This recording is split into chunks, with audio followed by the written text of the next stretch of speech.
used to it.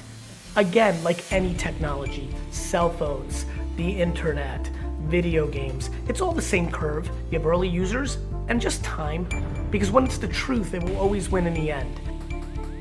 I'm uncomfortable with predicting, but I am pretty convinced that the NFT thing is here forever. Let's explain how NFTs work. You've heard of blockchain probably as the underlying process that makes cryptocurrencies possible. It's basically a ledger recording transactions. NFTs exist on a blockchain, usually the Ethereum blockchains, although other blockchains support them as well. An NFT is minted, created, from digital objects representing both tangible and intangible items, including art, gifts, videos, sports highlights, collectibles, video game skins and avatars, designer sneakers, and music.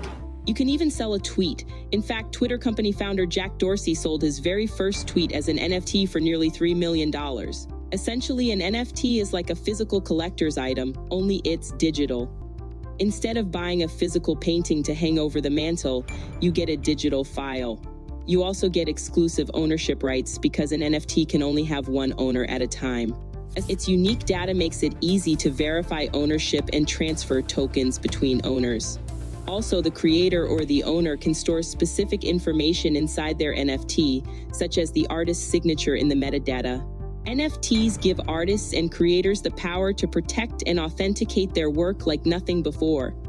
With an NFT, a creator can certify that a piece of art is one of a kind. This can make the demand for NFT creation higher than ever. The problem is, all the value proposition of a digital work is tied to speculation. The promise that the value of that work will increase, or at least hold steady, over time. Who's making that promise, though?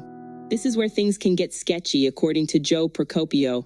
Speculative value is not to be confused with value derived from usage.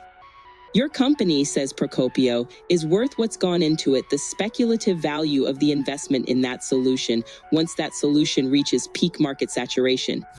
Alternative investing is just a game of time. You know, this is about individuals, it's about organizations, this network, you know, it's about articles being written, it's about people getting used to it. Collectibles have speculative value, and lots of it. You can purchase a piece of someone else's painting sitting on their wall. You may never even see that painting in person, but that's not the point. What you want is the return when someone else buys your piece of that painting for more than you paid for it. When you get your head around that, says Procopio, it opens up the possibilities for digital collectibles. When you stop caring about having an actual painting above your mantle, it doesn't really matter whether or not that painting even exists in the real world, so long as the rules of ownership apply.